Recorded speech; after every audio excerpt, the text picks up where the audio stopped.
Hello, and welcome to episode 5 of the Hopecast with Rachael Flick. Rachael is a speaker, licensed counselor, and an overcomer.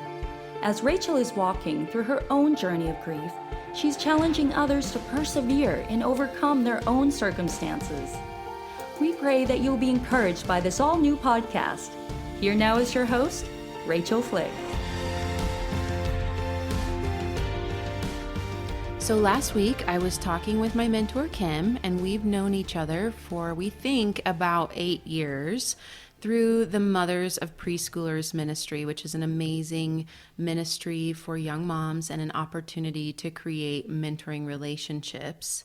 And we had talked a little bit about how to form those relationships, how to have hard conversations, how mentorship brings modeling for getting you unstuck.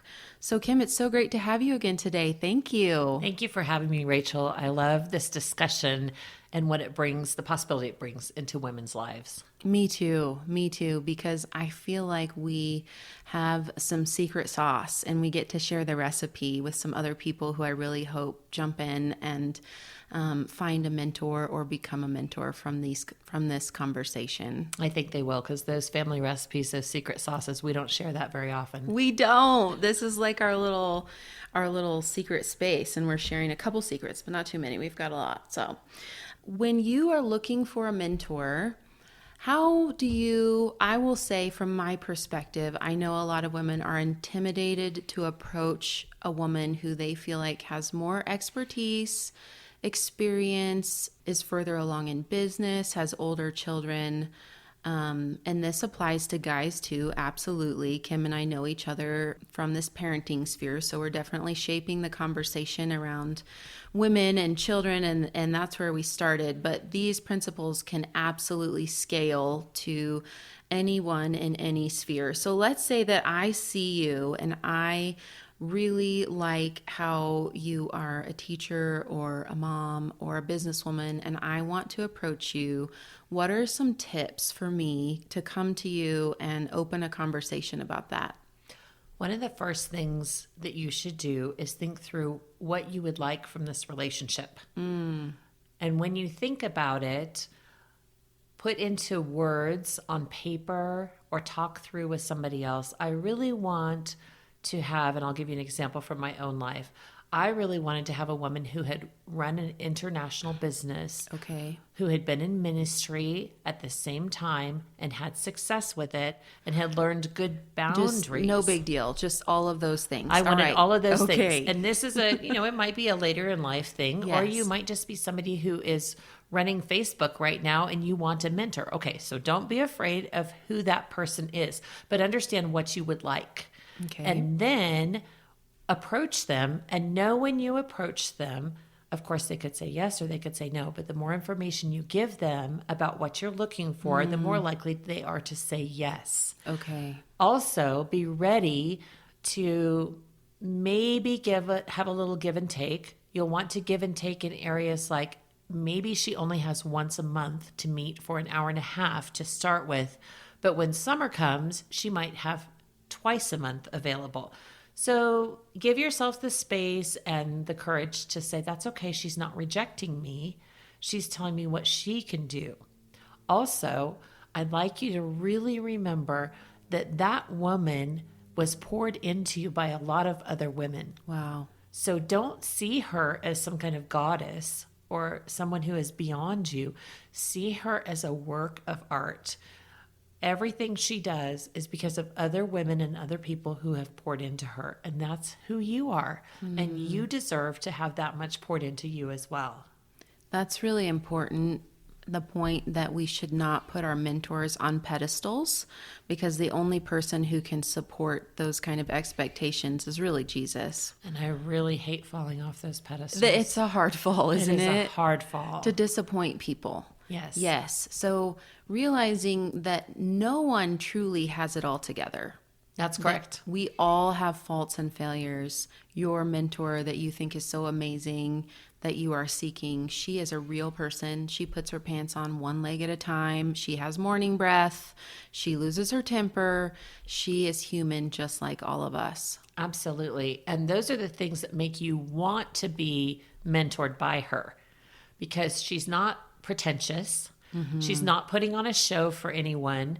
One of the greatest compliments that I have had by people I've mentored is, you're so authentic. What we see when we're together here is what we see if we come to a party at your house, is what we see if you're working with women on or off stage. That to me is pretty high praise. I think Yes, it is. that is what I would like, is for them to know me intimately. Now, they won't know at the first meeting to bring chocolate because that's what I want. Not coffee. Kim loves hot chocolate. Just side note, if you want an in, her Starbucks drink is. And those are things where sometimes we feel intimidated that we don't have the right thing to bring to honor this person. But we should not make it about honoring them. We should keep it in the realm of, I need someone to walk with me. And it's more than just being in someone's slipstream. There are people that we try to get in their slipstream where we're coming in and out of their life in different areas. This is much more intentional than that. You're coming in, and I have one woman that I mentor, and she specifically wants me to walk her through the hard years of getting debt free. This is something I've done in my life, my husband and I, and we worked our own formula with it. But I'm the one that she texts and she says, I hate today because I'm not debt free yet. And here's how it's affecting my family in a negative way. Wow. So she can bring her confessions to me, and she knows that I'm going to take that information and propel her forward. I'm not going to take that information and shame her. So you're looking for someone in a mentor who is not, I wouldn't use the word cheerleader. That's a little trite, right? Right. But someone who is absolutely going to walk through the deep snow with you. Right. And there are seasons where cheerleading is needed. I believe in you. I see this in you. You can do it. I've done it. You have everything in you. I know that cheerleaders in my life have gotten me out of some deep ruts because they believed in me. But also, sometimes we need someone to get in the rut with us and walk it out. So, Pilot Kim, you mentioned the word slipstream a couple times. I'm not familiar with what that means. What is a slipstream? A slipstream could be used nautically or in the air. Sometimes there's a main river, and into it there's a creek that flows in and out of the main river. Okay. Perhaps that's something that someone has seen more often. In piloting, when we're flying, there's a slipstream next to us that other planes or things could get pulled into, and they would come in closer to us. A slipstream is a sweet spot, and it's a good place to analyze from if you want someone to be your mentor. Okay. You can get into their slipstream and say, oh, I'm going to go intentionally and sit by this woman at a women's event because I want to sit at her table or near her because I want to interact with her, just to kind of get a taste of who she is. Okay. So you can use the slipstream that way. Just don't confuse it with a mentorship. So if I am a woman coming in and out of someone's slipstream, what does that look like? I think it might be if it's someone at your children's school that you admire, whether she has older children, she may be somebody with the PTA that you like the way she presents things and presents herself, the way that you go into someone's home and you say, I would like my home to feel like this person's home feels. Those are good things to look for and to say, I want to be in that slipstream. Therefore, you would offer to them, hey, could I come by and have coffee if you like the way their home feels? And then if you come by and have coffee, be aware of their time, 45 minutes, maybe an hour. Bring them something when you come, or just bring yourself. Sometimes we have no ability to bring more than ourselves, and that's okay. But once you've come to their house once, most any woman who is ready to mentor someone would say, my door's always open. Come on by. Okay. I'd love to have you sit on my back porch with me. I would love to have tea with you. Let me know when you want to come again. So now you're in her slipstream. If it's in business, it might be something more in the line of that you say, I'm going to go listen to her speak. I know she's speaking to these other groups that I'm not a part of, but I'm just going to go and be in the back of the room, and I'm going to see what she does. And I'm going to make sure to compliment her and introduce myself to her. And I'm going to see what she's doing. You might check their social media to see what's on their Insta. See where they're going with it. Are they going places that you can agree with? Okay. If not, best to say, okay, I was in the slipstream, but I'm not going to mentor with this woman. So am I hearing you correctly to say that there's kind of this outer ring where you might begin to observe another woman, to see her gifts, to introduce yourself, to compliment her for maybe a talk that she gave. And then there's the slipstream, which is kind of an initiation of a more intimate relationship. And you might have coffee and come by her home and or meet somewhere and grab lunch. And then there is maybe a more intentional mentoring relationship that would be more of a time commitment, maybe more frequently, deeper questions. Am I hearing you well about that? Yes. And if I speak to the mentors right now, probable mentors and women who are mentors, I would say you need to be aware of when a woman is coming around a lot. I received a text recently from a woman I met one time. She was at a class that I taught. She lives in another state. And she said, I know that you're very busy, but I would like to know if you could mentor me. Could we talk for 2 hours once a month? Okay. So she already had it in her head, and she went on to describe what about me enticed her into this. And then I could say back to her what things I could offer her. So she made a pretty specific request. She did. Of time and topic, and that enabled you to say, this is what I'm able to give. Yes. And I have let people know before that I love the idea of what they want me to give, and I can give that in the future, but not right now. Or I can do it right now, but only for a certain number of months.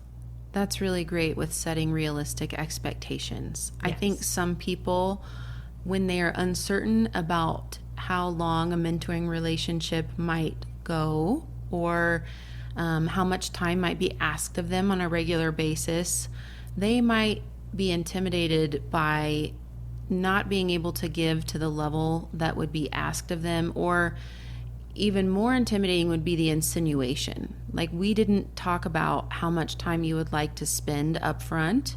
And so now you're wanting to talk to me 3 times a week, and I'm not capable of that amount of communication. And sometimes that is just where we make an adjustment. And we say, okay, we both love to walk, and we can walk and talk, so I can give you more time if you want to come and walk with me on my schedule. That's such a great idea. Then you have more time together. Sometimes it turns into a couples thing, and you say, you guys come over for dinner. We all know that there's going to be 2 separate conversations at one point, and that time is valuable as well. Right, and then you're getting more access, but in different spheres of life that are maybe more flexible. Yes. Right? Like if you're exercising and mentoring, then you're killing 2 birds with 1 stone, Which right? is always better. Absolutely. So Kim, what happens when someone approaches you for mentorship, or you initiate that coffee, that connection, and then it doesn't go well, or you don't feel like you're really vibing or connecting very well? Is chemistry important? Should you force through that? Yes and no. I think with most people, we can force through it and we can get to a better place.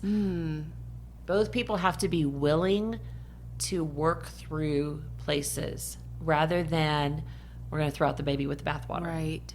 If you tend to throw out the baby with the bathwater, you have to know that about yourself, whether you're the mentor or the mentee. And you have to be prepared to work through this long haul of making this many years relationship rather than a 1-year relationship. One of the things that has helped me is being able to say to someone, I don't know that this is going like you thought, and I'm not sure it's going like I thought, so could we reassess and see if we're still on the track that we thought we were going to be on?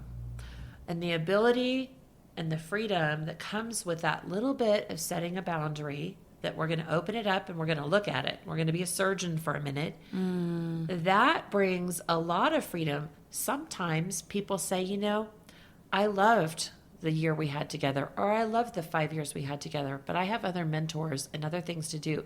Sometimes it's just a matter of, my child at this stage of life takes way more effort than they did before, and I don't have the time to give to you anymore. Right. None of those are bad things. None of those are wrong things. But the honesty in looking at it together is what's beautiful and is what keeps us coming back together. Yes. Having ongoing expectations, conversations is what's going to help prevent offense or a feeling of rejection or no longer being wanted or being burdened, I think, on the mentor side, right? Where you're like, this used to work well, and now my life circumstances have changed. Yeah, it absolutely does. I have one woman that I mentor right now who just moved out of state, and she said, I definitely want you to be part of my life, continuing on. But it's very different when we can't just drop by each other's house.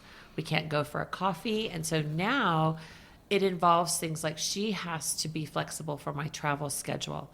I have to be more aware of communicating with her that she's not been lost and forgotten, but she's right there where I can handle a conversation. I have time to give my full thought to it. And it's not at an airport where I have all kinds of noise in my background where I'm not really listening well to her. So I have to be cautious, and she has to be cautious. She has to be cautious to not feel rejected because it's different now. Yes. And you want to allow the relationship to morph and transform over time. When I first met you at MOPS at church, I would have never imagined that I would be sitting across from you here 8 years later with the relationship and the connection that we have. And so realizing that different relationships and different people are for different seasons, and that those relationships can shift and change without the loss of love or appreciation is a really healthy expectation for entering into the mentoring relationship. It is, and I don't think we can predict the ebb and flow. Just as water seeks its own course, mentoring relationships seek their own course, and we cannot always predict those. I would never have said that I would have had this path to walk with you. Right. I would never have thought that it would gone to this length. I have in longer mentoring relationships, I have walked people through severe depression. Not that I was their clinician. I was not their clinician, but I was someone that was helping with the process. And I've had the hard conversations and waited and taken a breath and come back 4 different times until the conversation time was right, where I could say, you need serious help. You need to go to someplace like Honey Lake Clinic, which is a beautiful place where you have both Jesus and medicine available, which is not common in America. No, in fact, it doesn't isn't. exist in America other It's than the only one. Is that correct? it is the only one. Anyway, back to my story. I believe that that moment when I could offer that to the woman I was mentoring, and then I could say to her, I will get on the airplane with you. I will drive you there. I will stay until you're checked in. That was a sweet, sweet moment. I see your tears. It's a very powerful space. When I was able to say to the woman I was mentoring, I see your hurt, and I want you to be out of that hurt. And I will offer to go with you, and I will go on the plane with you, and I will drive you, and I will stay while you check in so that I know that you're safe.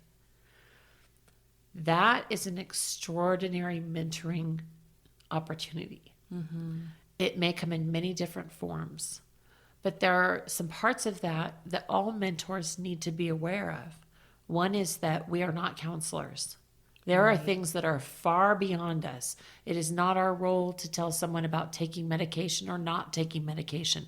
We might reflect back to them, when you started taking that medication, I saw this happen in your life that was noticed positive this. or negative. But it's not our role to be a physician. It's also not our role to be a professional counselor. Right. It is a great thing when we can say, I think if you went to a counselor, somebody that you saw every other week or once a month, that you could come to a new place.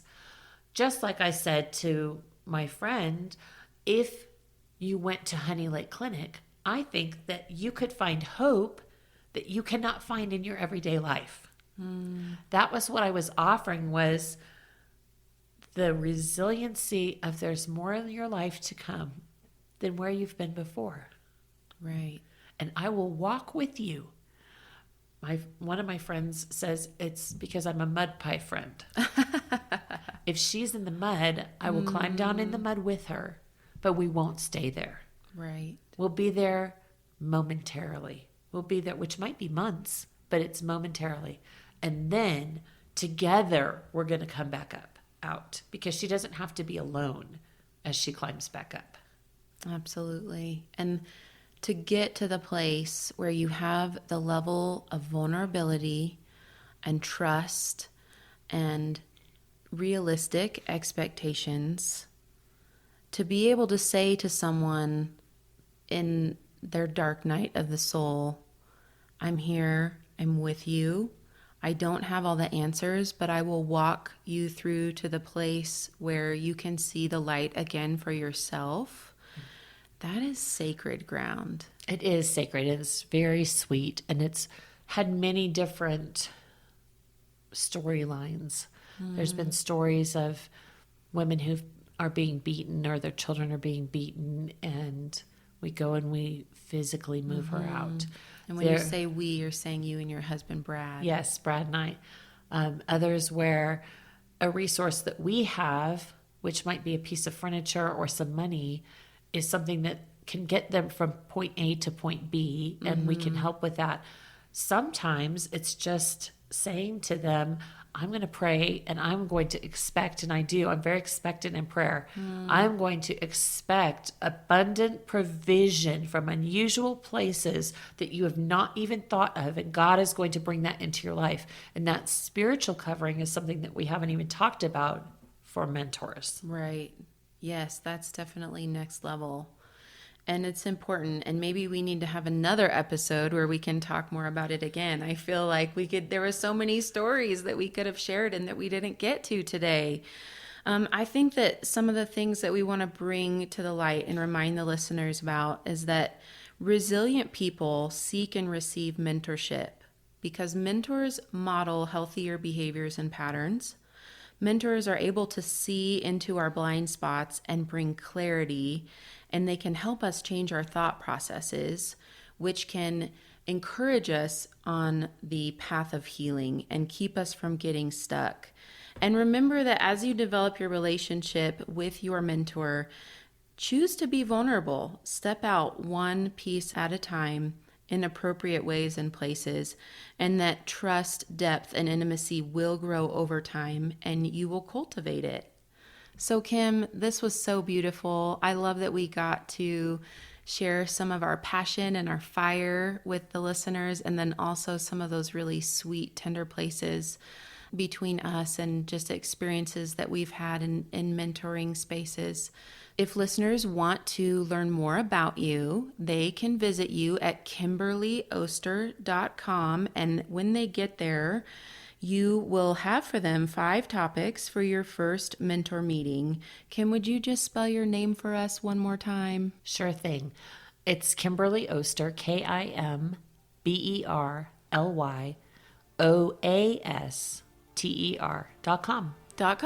Okay, guys, thank you so much. That's a wrap for this week.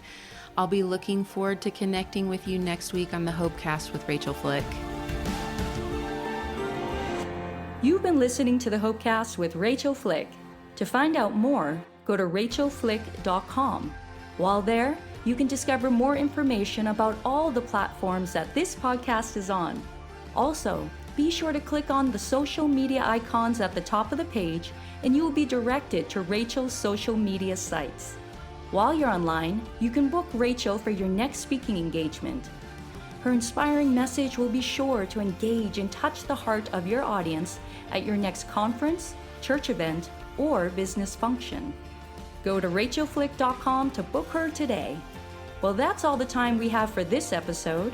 Thanks for joining us, and we will see you next time for another edition of the Hopecast with Rachael Flick.